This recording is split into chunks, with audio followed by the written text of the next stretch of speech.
Copper माला D condom का इस्तेमाल हो रहा है तो काहे नहीं जनसंख्या कंट्रोल कर ले रहे हैं लोग। तो गलत बोला है और जो निकालने घुसाने के जो प्रोसेस है वो किसके साथ नहीं होता है।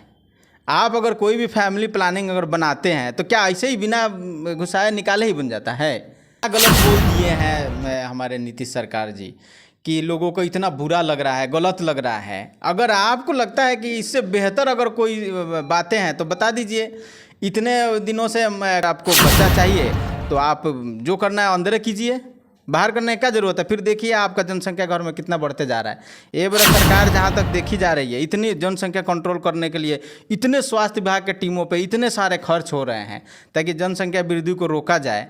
तो ये फार्मूला बता करके अगर चाहा जाए कि कंट्रोल किया जा सकता है तो क्या बुरा कह दिए। बोल बिल्कुल सही कहे हैं। एक बयान जारी होता है, उसी पे लगातार विपक्षियों के द्वारा तरह तरह के बातें कही जाती है और बहुत बड़ा बातों को इशू कर दिया जाता है। तो इसी पे आज विशेष तरह से जानकारी लेने के लिए आप सभी के बीच जानकारी साझा करने के लिए हमारे साथ नौतन के लाइफ केयर क्लिनिक डॉक्टर लाडले आलम साहब जी मौजूद है। तो आज हम विशेष तौर पे उनसे बात करेंगे कि माननीय मुख्यमंत्री साहब जी किस तरह से बात किए हैं, इसी पे इनके प्रतिक्रिया लेंगे। सबसे पहले डॉक्टर साहब आपको हमारे न्यूज़ में स्वागत है। हाँ, आपको मेरे तरफ से ढेर सारे शुभकामनाएं और स्वागत करते हैं। रह गया बात हमारे नीतीश कुमार सरकार पे, जो उन्होंने जो बातें कही है वो हमारे मानने में स्वास्थ्य विभाग के तरफ से अगर देखा जाए, जैसे डॉक्टर के हिसाब से देखा जाए तो वो कोई गलत बात नहीं कहे हैं। उनके कहने का तात्पर्य यही है कि अगर जो बच्चियां हैं चाहे बच्चे हैं अगर शिक्षित होंगे, अगर उनको ये सब चीज़ें स्वास्थ्य के बारे में अगर उनको बताया जाए तो हमारा जो जनसंख्या जो वृद्धि हो रही है काफ़ी तेज़ी से, उस पर कंट्रोल लाया जा सकता है। अगर जो तरीका है थोड़ी सी मिस्टेक हुई है उसको मिस्टेक कहिए। ये चीज़ें तो हम लोग जो डॉक्टर हैं उन्हें जागरूक करना चाहिए। जैसे हमारे सरकारी हॉस्पिटल में जो भी डॉक्टर हैं, स्वास्थ्य विभाग में जो काम कर रहे हैं, उन्हें इस तरह से आशा दीदी जो है लोग उनके द्वारा बच्चों को जागरूक कराने के लिए, जैसे स्कूल में जो टीचर बहाली हुए हैं उन लोगों को भी इस तरह से जागरूक बच्चों को कराना चाहिए ताकि हमें कंट्रोल किया जाए इस पे कैसे। डॉक्टर साहब, जागरूक कराने का मकसद बहुत बड़ा है, लेकिन उसको थोड़ा अलग से साइड से लेना चाहिए। लेकिन डायरेक्ट ओपनिंग ऐसे बातों को कर देना वो भी मंत्री को शोभा नहीं देता है और लगातार लोगों के द्वारा इस पे प्रतिक्रिया बयानबाजी किया जा रहा है। तो इसीलिए मैंने सोचा कि डॉक्टर साहब से इस पे प्रतिक्रिया लिया जाए। हमें जहाँ तक लगता है कि जो हमारे मुख्यमंत्री साहब हैं उन्होंने जो ये बातें कही है वो कहना चाहिए, लेकिन उनको लगा कि हमारे स्वास्थ्य विभाग के लोग अच्छे काम नहीं कर रहे हैं तभी तो जनसंख्या वृद्धि हो रही है। अगर हमारे स्वास्थ्य विभाग के लोग अगर जागरूक कराते और चाहे उनको अच्छे तरह से इसको डील करते तो उनको आज पता।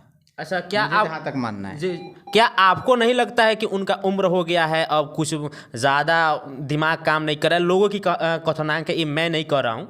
नहीं, ऐसा कुछ नहीं है। जागरूक करने के लिए कहीं भी आप किसी भी मंच पे अच्छी बातें और शिक्षा जो है जहाँ से भी मिले उसे ग्रहण करना चाहिए हर इंसान के लिए, चाहे वो बड़ा हो छोटा हो, चाहे ना पढ़े लिखे हो चाहे ना समझदार हो। अब पढ़े लिखे को तो इस पर प्रतिक्रिया उल्टा नहीं सोचना चाहिए, उनको सपोर्ट करना चाहिए ताकि हम जो काम वो बताए हैं वो हम अपने तरफ से लोगों को समझाएं।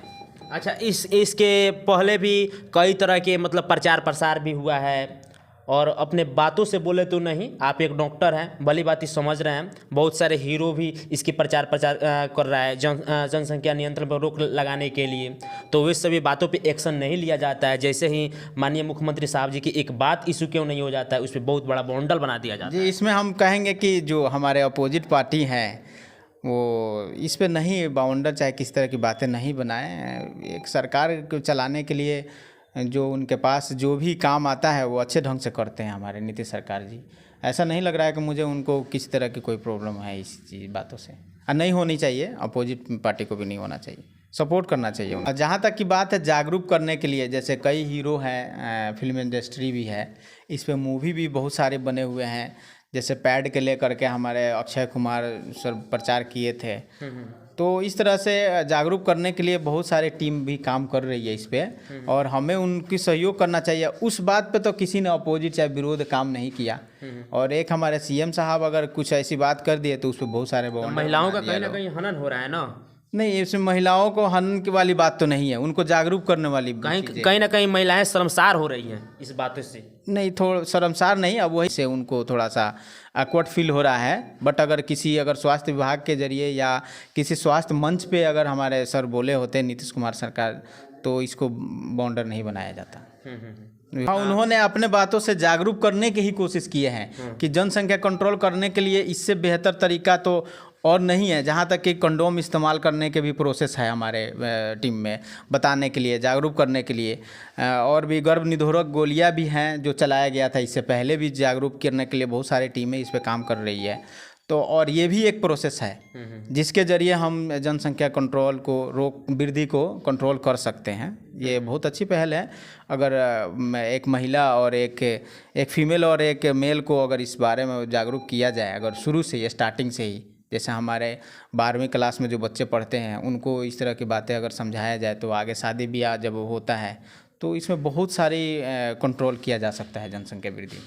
तो कथनांक के अनुसार माननीय मुख्यमंत्री साहब जी के बातों से ही ऐसा मतलब लोगों के सजेशन दे दिए कि कोई दवाई के भी यूज करने की अब ज़रूरत नहीं है। जहाँ तक दवाई यूज करने की है तो उसकी कई साइड इफ़ेक्ट हो जाते हैं ना, लेकिन जो हमारे मुख्यमंत्री साहब जो बताए हैं बातें, उससे हमको नहीं लगता है कि किसी तरह के कोई साइड इफ़ेक्ट की ज़रूरत है। वो तो एक टेक्निक है। अच्छा। अगर हर शादीशुदा अगर महिलाएं अगर इस पर जागरूक हो और समझदारी से काम करे, तो हमको नहीं लग रहा है कि उनको महिला को गर्भ निरोधक गोलियां खाने की ज़रूरत है। तो आपको लगता है कि माननीय मुख्यमंत्री साहब लोगों को जागरूक किए हैं बातों से? हाँ, हमको यही लगता है कि उन्होंने अपने बातों से कह करके कोशिश की है, ताकि हमारे लोगों जिनको पता नहीं है कि जनसंख्या डॉक्टर साहब तरीका कहने का बस वो जो मंच है वो जगह ठीक नहीं थी, बस यही कहने का मतलब, और कुछ नहीं। आपको लगता है कि सही बोले हैं? हाँ, तो फिर ऐसा कौन सी परिस्थिति रहा कि माननीय मुख्यमंत्री साहब जी को माफी मांगना पड़ा? तो कहीं ना कहीं लगता है कि गलत किया है। हमें कहने का मतलब है कि कई महिलाएं जो है उनको बातों से कितने, अब 100 में आदमी सब किसी को नहीं ना बातें समझ में आती है। जिनको नहीं समझ में आई है वो बोल गए हैं इस तरह की बातें। और रह गया मुख्यमंत्री साहब की बात को अगर किसी को बुरा लगा है तो उनका वो पर्सनल है। जागरूक करने का तरीका ये भी कोई गलत नहीं है, सही है। अच्छा। आपको लगता है कि इससे बेहतर अगर कोई बातें हैं तो बता दीजिए। इतने दिनों से कॉपर डी, माला डी कंडोम का इस्तेमाल हो रहा है, तो काहे नहीं जनसंख्या कंट्रोल कर ले रहे हैं लोग? तो गलत बोला है, घुसाना निकालना बाहर नहीं, ये सब चीज़ें क्या, एक तो एक फार्मूला है वो बता दिए, उस फार्मूला का आप इस्तेमाल कीजिए, जनसंख्या कंट्रोल हो जाएगा। एक फार्मूला है, बिल्कुल, बहुत अच्छा फार्मूला है। इसे ये मतलब हुआ है कि जो निकालने घुसाने के जो प्रोसेस है वो किसके साथ नहीं होता है। आप अगर कोई भी फैमिली प्लानिंग अगर बनाते हैं तो क्या ऐसे ही बिना घुसाए निकाले ही बन जाता है? प्रोसेस है ना उसका, तो आप उसका इस्तेमाल कीजिए। और ढेर जारी अगर आपको बच्चा चाहिए तो आप जो करना है अंदर कीजिए, बाहर करने की क्या ज़रूरत है? फिर देखिए आपका जनसंख्या घर में कितना बढ़ते जा रहा है। ये बार सरकार जहाँ तक देखी जा रही है, इतनी जनसंख्या कंट्रोल करने के लिए इतने स्वास्थ्य विभाग के टीमों पे इतने सारे खर्च हो रहे हैं ताकि जनसंख्या वृद्धि को रोका जाए। और ये फार्मूला बता करके अगर चाहा जाए कि कंट्रोल किया जा सकता है तो क्या बुरा कह दिए? बिल्कुल सही कहे हैं, उनको कोई बात इस पर इफेक्टिबल वो लोगों को चिढ़ना नहीं चाहिए। मेरे कहने का मतलब है कि बहुत अच्छी। डॉक्टर साहब, आप एक बात बोले हुए हैं कि स्वास्थ्य कर्मी जो भी है कहीं ना कहीं अच्छे तरीक़े से अपने फील्ड में वर्क नहीं कर रही है, तो शायद अब मुख्यमंत्री साहब जी उस वर्क को पूरा कर रहे हैं। नहीं, ऐसे कोई बात नहीं है। स्वास्थ्य विभाग की टीम अच्छा अपना जगह पर काम कर रही है, लेकिन मेरा पर्सनल कहना ये है कि हमें थोड़ा सा और लोगों को समझाने और जागरूक करने की ज़रूरत है। तो बहरहाल अभी हम आपको नौतन लाइफ केयर क्लिनिक के डायरेक्टर लाडले आलम के पास मौजूद होकर और इस पे तमाम तरह के विचार विमर्श हमारे खबरों के माध्यम से साझा किए। तो बने रहे ऐसे तमाम खबरों को देखने के लिए हमारे पब्लिक टाइम्स न्यूज़ पर। अगर फेसबुक पर पहली बार देख रहे हैं तो फॉलो करें और यूट्यूब पर देख रहे हैं तो सब्सक्राइब करें। लेना चाहूँगा अलविदा, तब तक के लिए जय हिंद जय भारत।